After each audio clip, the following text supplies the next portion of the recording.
Fala, galerinha do J Explica, tudo bem com vocês? Hoje mais uma aula de literatura, estamos caminhando para o final. Na aula de hoje a gente vai tratar de 3 escolas literárias que aconteceram no mesmo período, tá? A gente está acabando as nossas aulas, a gente vai ter essa aula, a próxima aula que é pré-modernismo e modernismo, e a gente já tem a contemporaneidade que finaliza aí as escolas literárias, beleza? Então a gente já está acabando as nossas aulas de literatura. Fechou? Então vamos lá. Começar aí tratando de naturalismo, parnasianismo e simbolismo. Ambas as escolas aconteceram no mesmo período. Então, começar aí pelo naturalismo, tá? O marco inicial do naturalismo vai ser lá em 1881, com a publicação de O Mulato, do Aloysio de Azevedo. Bah, mas a gente já falou da Aloysio de Azevedo no realismo. Sim, mas lembra que eu falei que os grandes autores, eles transitam entre as escolas? É isso que acontece com a Aloysio de Azevedo. Ele faz uma participação no realismo, mas a escola dele é o naturalismo. Assim como Machado de Assis faz uma participação no romantismo, mas a escola dele é o realismo. Então, a gente tem aí, né, o marco inicial com a Aloysio de Azevedo, um dos grandes nomes, o principal nome aí do naturalismo, beleza? Vale lembrar que o naturalismo, ele nada mais é do que um realismo exagerado, tá? Então ele vai trabalhar com a animalização do homem, essa alusão, essa alegoria do homem como um animal, beleza? Isso vai ser muito presente nas obras literárias. Algumas características aí dessa nossa escola, tá? Linguagem coloquial, a gente vai ver mudando isso na nossa próxima escola. Observação da realidade, sempre. Então essa observação, ela vai ser clara, tá? Então o que o homem observa é o que ele vai retratar na obra. Essa observação vai ser aí sem nenhum pudor. Eles não vão esconder, eles vão escrever ali nos livros a verdade. Retrato objetivo da sociedade, é isso que eu acabei de dizer. Vai ser muito objetivo. Então eles vão retratar a sociedade tal como ela é. Diferente aí do nosso romantismo, que romantiza muito, aqui não vão romantizar nada. Vai ser do jeito que ela é. Vão ter problemas sociais, vamos falar de sexualidade, né? Vamos falar dos problemas humanos e sociais, das patologias psíquicas e físicas. Então a gente vai tratar de loucura, a gente vai tratar de deficiências, a gente vai tratar de tudo que estava acontecendo na época, né? Muita descrição vai acontecer. Porque nas obras a gente vai perceber que os livros, eles descrevem com detalhes o ambiente, os personagens, mas não uma descrição física, uma descrição estrutural. Vão falar de sentimentos, vão falar aí uma descrição muito ampla dos personagens. Então isso é muito presente dentro das obras, tá? Essa descrição, a gente vê o cortiço, né? Descreve o local, descreve cada personagem. É isso que acontece aí nas obras do naturalismo, beleza? Umas questões aí sobre o período histórico, né?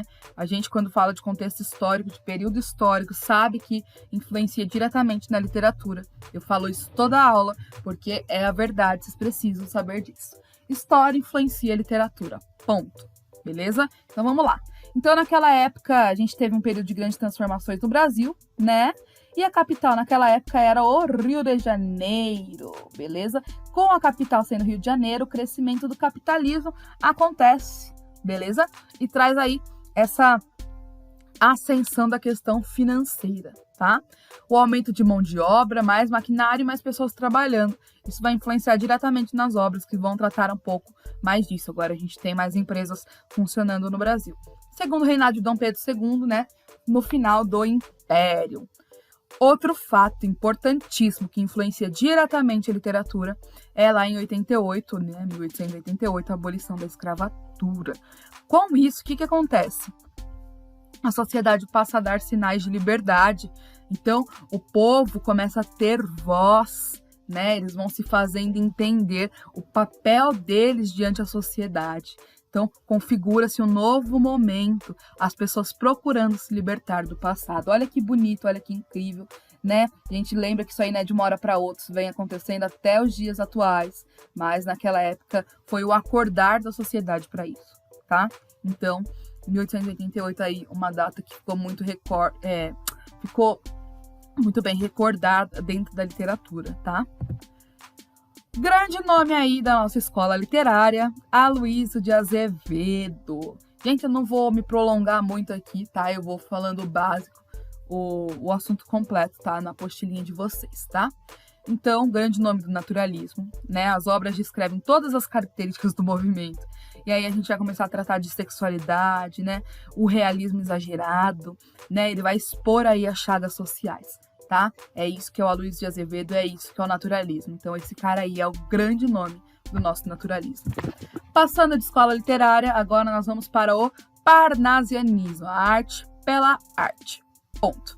Então, teve o início lá em 1882, né, com a publicação da obra Fanfarras, de Teófilo Dias. Teófilo Dias fica marcado aí no parnasianismo só por ser o marco inicial, tá? Ele não é um grande nome da escola literária. Então, os objetivos parnasianos, né, a busca do sentido para a existência humana por meio da perfeição estética. Então, as obras do parnasianismo não vão carregar sentimento. Vai ser ali a arte pela arte. Ponto. Naquela época, a gente estava tendo aí no mundo a história do dadaísmo, né? Na arte, o dadaísmo. A professora Laís vai tratar disso com vocês se já não tratou. Então, a gente tem Duchamp fazendo, né, obras de arte com coisas, falando de arte pela arte. Isso acontece na literatura brasileira. A gente precisa lembrar que a literatura brasileira é influenciada pela literatura europeia, que é influenciada pela arte. Ponto, é tudo junto e misturado. Por isso que chega aí no Brasil essa questão de arte pela arte, tá? Então a gente tem bastante características aqui, já que o movimento trata-se somente disso. Então, arte pela arte, essa preocupação estética, então obras muito bem elaboradas. Objetivismo e universalismo, então sempre essa questão mais objetiva, essa questão de falar sobre algo de forma objetiva e universal, beleza? Cientificismo e positivismo, então diferente das obras aí, como eu posso dizer, dos romances, né? Que a gente lembra que parnasianismo, tá, gente, é uma escola completamente poética. A gente está tratando de poesia quando se diz em parnasianismo. Então, diferente dos romances, que são muito ceticistas, são muito pessimistas, já que no parnasianismo as poesias são positivas, tá? Então, a gente tem aí essa questão mais científica, essa questão mais positiva, beleza? Temas baseados na realidade. Quando eu falo isso, eu não estou falando de sentimento, estou falando de objetos e paisagens, tá? Fatos históricos, mitologia grega, cultura clássica. Então, tudo muito baseado aí na realidade da época. Busca pela perfeição formal, descrição visual bem detalhada. A gente tem uma obra que pode descrever isso, que se chama O Vaso Chinês.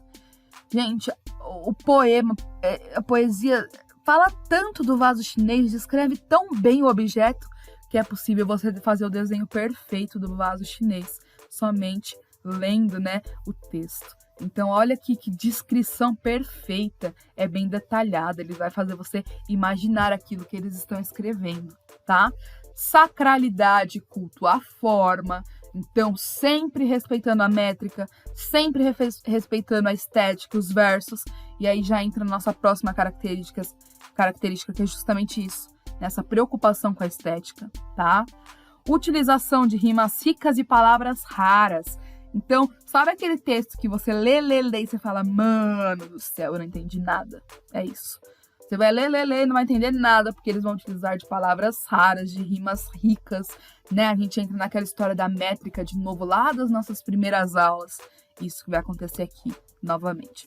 Preferências por estruturas fixas, né? Os sonetos. Então, eles têm essa preferência aí, porque é algo mais difícil de fazer. Por isso que tem essa preferência. É tudo muito perfeitinho, tá tudo... Sabe aquele negócio, vai ser impossível descrever assim, é isso que eu quero? É isso que é o parnasianismo, tá? É a arte pela arte, sem detalhar sentimento, porque sentimento agora não vai importar, beleza? Agora, uns elementos próprios da produção parnasiana, tá? Vai trabalhar uma poesia descritiva, né? Chamado arte pela arte. É alienada e associar, então não vai tratar de problemas sociais como a escola literária anterior, que é o naturalismo. É uma arte artificial, é justamente arte pela arte. Não há religiosidade. Retrata o belo artístico e é o fruto do racionalismo da época. Então as pessoas estavam muito racionais. Então eu não vou tratar do meu emocional porque eu sou racional. Vou escrever somente porque eu quero, tá? É de origem clássica, então a gente já falou que vai voltar lá aos valores greco-romanos. É uma escola objetiva, porque vai retratar os objetos com objetividade. Desenvolvida somente na poesia, tá? Isso é muito importante, então só poesia. momento histórico, processo de industrial e científico. Então lembra que eu já falei que lá que estavam surgindo os maquinários, acabei de falar isso no naturalismo. Como é no mesmo momento histórico, aqui isso continua, tá? Essa aí é a nossa escola parnasiana. Falei um pouco das características, vamos para os autores, tá? Quando a gente está falando de autores parnasianos, a gente tem a tríade parnasiana, que são esses 3 autores que a gente vai falar. Então, quando vocês ouvirem de tríade parnasiana, é dessas 3 pessoas que vocês precisam saber. Alberto de Oliveira, que é considerado um mestre da estética, o mais perfeito dos poetas parnasianos. Então, é o Alberto de Oliveira, tá? Destacava em seus poemas a perfeição formal, bem como a métrica rígida e a linguagem esmerada. Então, o cara ali perfeitinho, é o mais perfeito de todos, é o que vai mais apelar para a estética, tá? É enquadrado no parnasianismo a partir do seu segundo livro, Meridionais, tá? Que é o nome do livro. O Raimundo Correia, enquadrado na escola do parnasianismo a partir do livro Sinfonias, tá?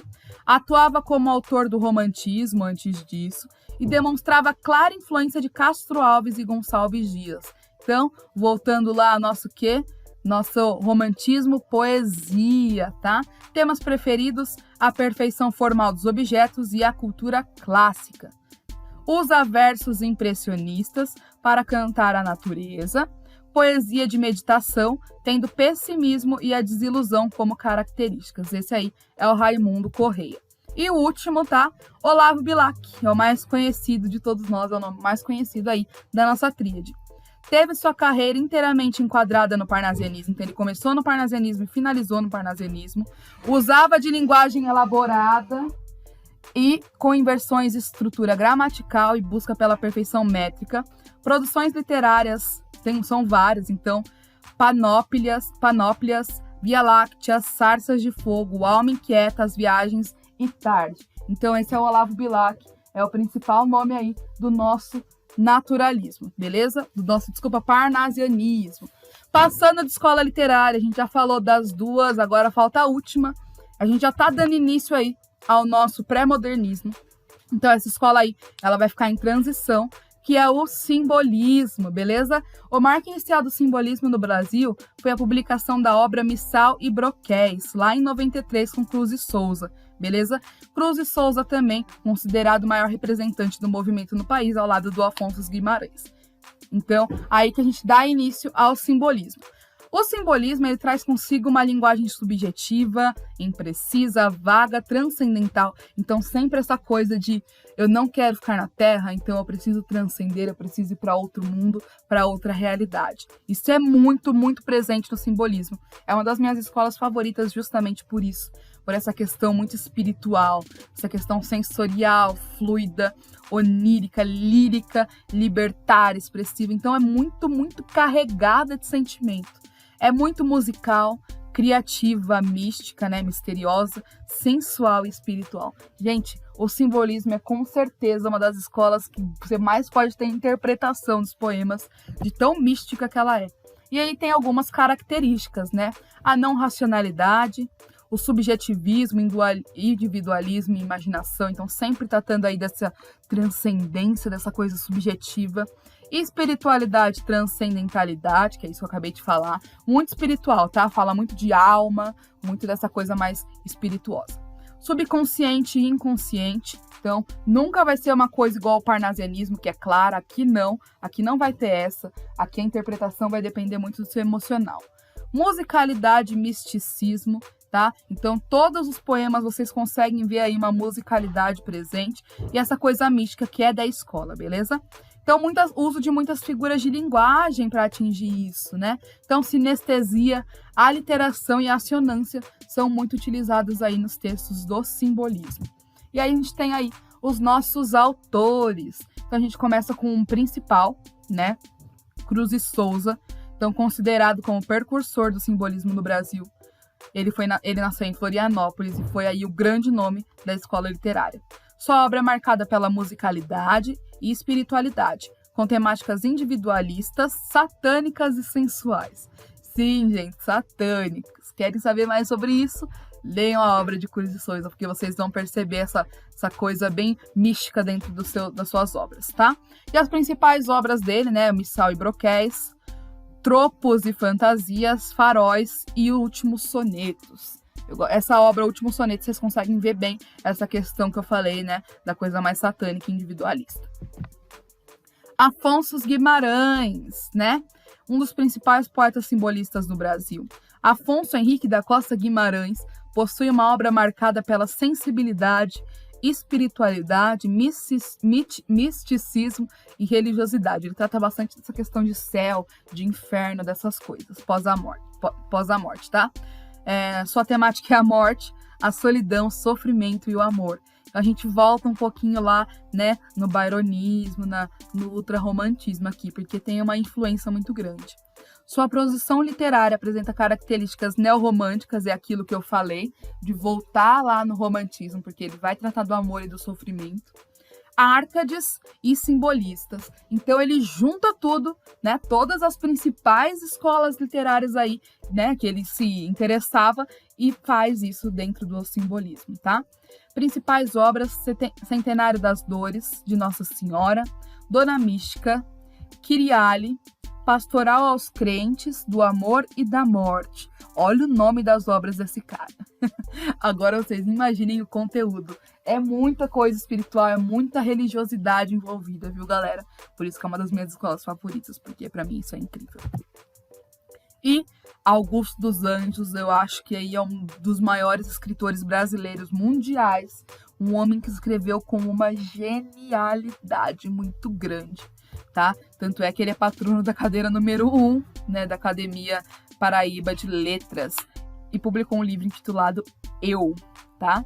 Foi um dos grandes poetas brasileiros simbolistas, embora muitas vezes sua obra apresente características pré-modernas. Então a gente viu ele aqui no simbolismo. Como já disse, é uma escola, né, de transição, então a gente vai ver ele aí no pré-modernismo, tá? Chamado de poeta da morte pelo fato de seus poemas explorarem temas sombrios. Então é um cara aí que escrevia poemas com essa temática de morte muito pesada. Então, se vocês querem ler sobre isso, leiam Augusto dos Anjos. Sério, é um dos grandes escritores brasileiros, tá? Finalizo aqui nossa aula de hoje. Eu espero que vocês tenham gostado da nossa aula de literatura de número 14. Lembrando que a gente tem lá uma playlist repleta para vocês, né? Com várias aulas de literatura, explicando aí escola por escola.